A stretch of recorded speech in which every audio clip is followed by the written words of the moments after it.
Hi guys, it's Millie and welcome to my YouTube channel. This is my first ever YouTube video, so please just bear with me. I'm quite nervous. I've tried filming this video like 4 times now and something's gone wrong every single time. So for my first video I thought I'd do a uni Q&A. I had such a big response on my Instagram about how I manage university and working part-time and YouTube and Instagram and having a social life and just not having a panic attack. So I'm just gonna do that. I've got the questions on my phone, so we'll just go straight in, I guess. So the first one is, what university do I go to and what do I study? So I go to university in Manchester, I go Met, and I study pharmaceutical chemistry. Loads of other questions were, what A-levels did I take? So I took biology, chemistry, maths and psychology. I do and I don't regret taking them subjects. I recommend, like, unless you're like 1,000,000% dedicated and you know this is what you want to do and you're not going to do anything else for the rest of your life, then take the subjects. But unless you're gonna put in 110%, I don't recommend doing it because they are really hard subjects and they're gonna require a lot of your time. So make sure like you're willing to give up a lot to be able to revise for them subjects. The next question is personal statement, top 3 tips. So around this time you'll be writing your personal statement if you're in last year of university. So my top tips is make sure you start, number 1, do not start reading a load of personal statements because you'll subconsciously like things from certain personal statements and you'll put them into your own, and it could get plagiarized. So just don't read other personal statements because you'll find yourself wanting to put theirs into yours. So just try and be as unique as possible. Put your personality out there. They're gonna have thousands and thousands of applicants who've got the same grades as you, so you really need to start putting yourself out there. Just make sure your personality comes across. I found I was quite humorous in my personal statement. I think that helped. I've also done like a lot of extra curriculum stuff. I made sure I put that in my personal statement. I've done work experience, I volunteer, so really try and do things like that and do it early. I thought my first draft of my personal statement was amazing and it got tore apart because the littlest things they'll pick up on, so just get it done early. It's really important, so you don't want to mess around with it. The next one is best way to take notes in lectures. So I'll do like a how I take notes with everything. So what I do with regards to taking notes in lectures is I just have one book. It's like a refill pad and you can get them from like Tesco's or WH Smith's. So I have a refill pad and I make my notes for the day in that refill pad.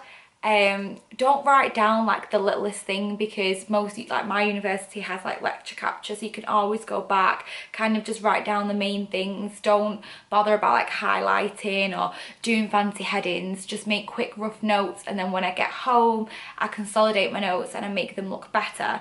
Then I have 4 folders for each of my subjects. I've got one here with me to show you. So what I do is when I make the notes, and then at the end of the day tear them out and put them in my folder, so that way I'm not taking 4 different books to university. If I have different classes every day, I take the one book where I make all my notes in, and then I put that page, it's just like a refill pad, into my binder at the end of the day, so all my notes are like in order in my folders.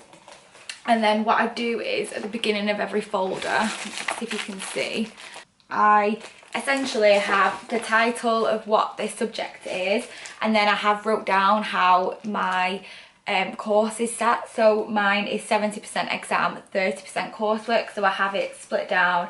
And then I have what section, like how my exams set out. So I have a section A, B, C and D, and what tutors I'll learn from each one. I have any important dates written down. I have coursework deadlines, I have exam deadlines, have what topics will be in what exam. So when I go to revise, it's just all there for me. And then I have all my notes in the book. For each subject I have one of these, and these are brand new, so I don't have my notes in at the moment, but I keep all my my flashcards, like revision cards. I have one for each one, and I'll write down like important topics. I've not started doing it yet, but I get a new one every year for each subject. So that's how I take notes. And I used to just write everything down. I had all different books, I had all different notebooks, I had fancy pens, but at the end of the day, that's not what you're going to do. And the notes that you make now, 9 times out of 10, I'm just going to watch lecture capture at the end of the year anyway when I revise, so I don't need them to be perfect. I kind of just write things down. It's where I'm going to be like, I'm not going to know that. What she's saying right now, I'm not going to have a clue what she's saying, so I just kind of do that. Next question is, would you recommend staying at home for financial reasons? So I stayed at home because I had like a really big friendship group here in Manchester. I just bought a car. I didn't get a lot of funding off the government, so I didn't really want my parents to have to pay loads, so I stayed at home. Like, I love my house, so I was just like, oh, I don't really need to move out. The first year I really did regret it. All my friends were at freshers and they've made all these new friends, and I was going to town with the same group of girls that I'd always gone to, and I felt a bit left out. And you know, I still have to commute to university, I have to pay for parking, which is really expensive. So my loan goes on paying for parking and paying for my car anyway, so it is a bit annoying. But I mean, ums and ahs, like I do wish I'd moved out, but if I'd moved out, my life wouldn't be what it is now. Next question is, what is the uni social life really like? Again, don't have a clue. My first year I did like meet people and went out with them. It's crazy, it's really fun, it's really cheap. Manchester's amazing. Me and Hannah, even though we weren't students, used to go to Factory Mondays all the time. It's like £1 drinks, £1 entry, and it was so much fun. And yeah, just enjoy yourself, like just go to parties, like especially first year. Like my first year didn't account to my rest of my years. You just had to get 40% to pass, which is pretty achievable. So just like enjoy yourself, just go out as much as you can, have a good time. Any advice for first years? The best advice that I can give is just put yourself out there. Like, you're all going to be in the same boat, you're all wanting to make friends, you're all going to be nervous. Like, I felt like a bit of like a Wally going up to people like, hi, my name's Millie, but that's what they'll want to do as well. I met this girl called Dana, and she was my best friend at university. She came up to me and she complimented me on my boots, and that's how we became friends. You really do need friends at university, like to help you with like taking notes and just to have someone there. So, you know, just put yourself out there, maybe like join a club, go to different university events, go to fresher events, just like really put yourself out there. At university, there's so many different walks of life and there's so many different kinds of people, and I'm friends with people who I wouldn't normally be friends with outside of university, but I've made the best kind of friendships. So you just really need to put yourself out there and you will not regret it. Okay, next question is, how do I manage Instagram, having a part-time job, going to university? Because it looks like I take on a lot, and I do. So I have a part-time job. I work 16 hours a week at Charlotte Tilbury. I do my Instagram, I've started a YouTube, I go to events, and I'm doing a really hard degree. So this bad boy is my life. I will not leave the house without it. So it's just like a daily planner. So what I do is, for example, this is like the month of October. It's like it has everything out, and I just kind of write everything I've got in. So I write shifts that I've got for work, I've got events that I'm going to, I've got like any scheduled posts that need to be up, I've got when I'm going to see my friends. So I kind of try and plan like at the beginning of the month when I'm going to see my friends. So like maybe go out with them maybe once or twice a week. So I'll plan them in, and then I feel like that's basically, so I can kind of see everything I've got to do, and then I'll put deadlines for university in when I've got revised, so I know that I've got a presentation on Tuesday. So that's another important thing. And then on the day by day ones, so this is like the Monday through Friday, and then it has like a little note section. So I just like write to do things that I've got to do. So if I've got postings out for Depop, emails I need to reply for that I've probably forgotten about that I've not got Sarah to do for me. I'll put like pictures I need to take. I'll put like go to Dr. Burkett's class on a Thursday, so I'll say make sure I watch lecture capture of that. I'll put like what I need to learn for the week, where I should be in terms of revising. So I write all that down, and I just basically don't leave the house without it. My part-time job I love. I work at Charlotte Tilbury. I work 2 days a week, so I work 2 9-hour shifts, and I think that's kind of good because I get it all out of the way in 2 days. And I really love my job. It's a really nice like escape. So I wouldn't recommend working more than 16 hours a week because it can get really overwhelming.